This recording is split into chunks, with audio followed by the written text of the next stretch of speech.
के चित्र में जो गोला है ऊपर में, उसके ऊपर शंकर जी बैठे हुए हैं, तो गोला क्या चीज यादगार है? गोला क्या चीज यादगार है? सोले गोला गोला। हाँ, हाथ के ऊपर में जो गोला लगे हुए हैं, गोला ऊपर शंकर जी बैठे हुए हैं, गोला क्या चीज यादगार है? गोला नहीं जानते क्या चीज आ गया? वो ऐसा जो बने हुए हैं ना, हाँ तो शंकर जी बैठे हुए हैं और बाकी साइड में हाँ, गोला क्या है वो नहीं जानते?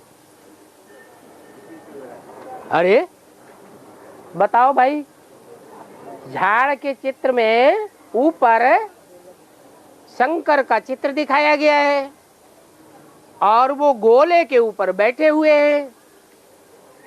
वो गोला क्या चीज है? हैं? पृथ्वी है, दुनिया है। शंकर द्वारा क्या होता है? गायन है, शंकर द्वारा विनाश। लेकिन शंकर तो नहीं कराते हैं। शंकर द्वारा विनाश होता है कि शिव की शक्तियों द्वारा विनाश होता है। असुर संहारिणी देवियां गाई हुई हैं। देवियों के द्वारा सारी सृष्टि का विनाश होता है। पापों का विनाश होता है। विधर्म और विधर्मियों का विनाश होता है। फिर शंकर को क्यों कंट्रोलर के रूप में ऊपर बैठाई दिया? मुरली में तो बोला है शंकर क्या करता है? कुछ भी नहीं। कुछ करता है क्या? भागदौड़ करता है? हैं? दुनिया का जब विनाश होता है तो भाषणबाजी करता है? हैं? भाषणबाजी भी नहीं करता। कोई कहे चलो जो दुनिया का विनाश होता है तब भले भाषणबाजी नहीं करता है, लेकिन उससे पहले तो करता होगा। है? अरे दुनिया का विनाश होने से पहले तो करता होगा या नहीं करता होगा? अरे चुप, करता होगा कि नहीं? करता है। अच्छा, शंकर विनाश करता है? बाबा ने कहा शंकर कुछ करता ही नहीं, और ब्राह्मण बच्चे कहते हैं शंकर है भाषणबाजी करता है। मुरली में बोला है प्रजापिता को शंकर नहीं कहेंगे। क्या? शंकर पतित है या शंकर पावन है?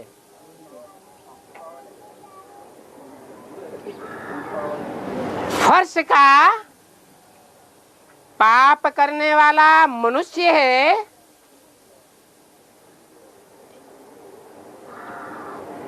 या फरिश्ता है? हैं? फरिश्ता है। फरिश्तों को पतित कहेंगे या पावन कहेंगे? पावन कहेंगे। तो ये बात तो झूठी है क्या कि शंकर भाषण करता है? जो भी दुनिया में चित्र बनाए जाते हैं देवताओं के, देवियों के,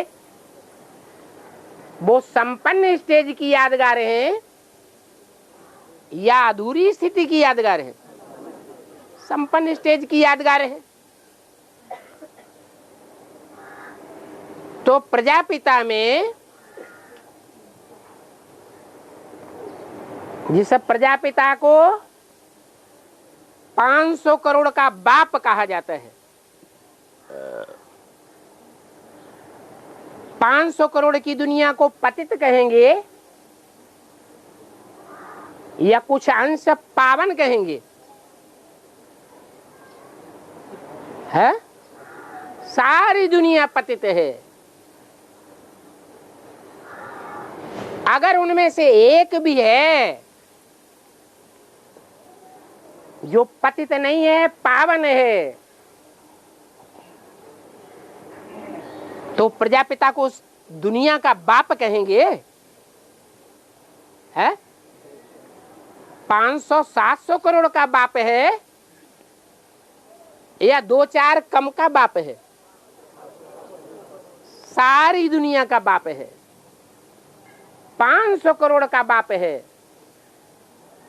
तो सारी दुनिया जब तक पतित अवस्था में सृष्टि पर मौजूद है तब तक अंत तक बाप का पार्ट है।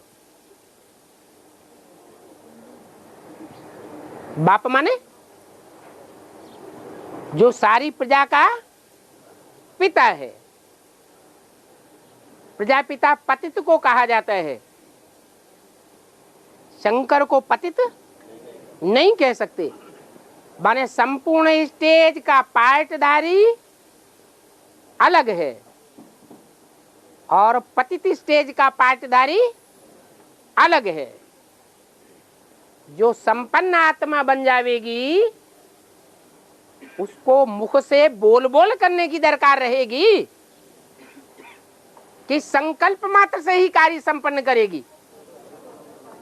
संकल्प सिद्धि होगी या नहीं होगी? मन बुद्धि रूपी आत्मा का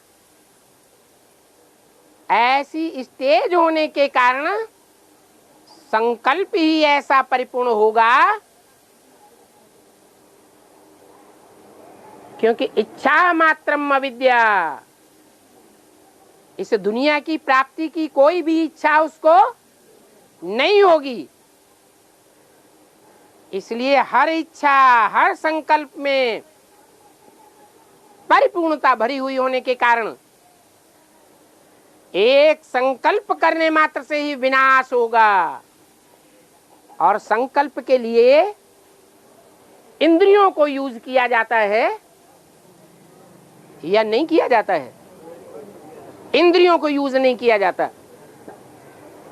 इंद्रियों से पार्ट बजाया जाता है या बिना इंद्रियों के भी पार्ट बजाया जाता है? हैं? इंद्रियों से ही पार्ट बजाया जाता है। शंकर के जितने भी परिपूर्ण स्टेज के चित्र हैं वो मोस्टली याद में बैठे हुए चित्र हैं। और याद करने के लिए कोई भी इंद्रिय की जरूरत, पार्ट बजाने की जरूरत नहीं है। इसलिए मुरली में बोला है शंकर क्या करता है? कुछ भी नहीं। वो तो सिर्फ संकल्प मात्र करता है और जो शिव की शक्तियां हैं वो शक्तियां कार्य स्वरूप में संपन्न कर देती है। इसलिए शंकर अलग है जो झाड़ के चित्र में ऊपर बैठाया गया है। ऊपर का मतलब सर्वोपरि स्टेज है। वो सारी दुनिया का कंट्रोलर है। कि कोई एक दो आत्मा ऐसी है, उस समय ऐसी आत्मा कोई ऐसी होगी जो उसके कंट्रोल से बाहर हो। और अगर मनुष्य सृष्टि की एक दो आत्मा भी कंट्रोल से बाहर हो तो उसको विश्वपिता कहेंगे? हैं? नहीं कहेंगे। वो तो विश्वपिता का पार्ट बजाता है। विश्वनाथ कहा जाता है। सारे विश्व की जो भी मनुष्य आत्माएं हैं सबकी नाक में नकेल डाल देता है। नाथ माने जो बैल को नाथ होती है, सारे विश्व का कंट्रोलर है। इसलिए पृथ्वी का चित्र नीचे दिखाया गया है और उसके ऊपर शंकर को बैठा हुआ दिखाया।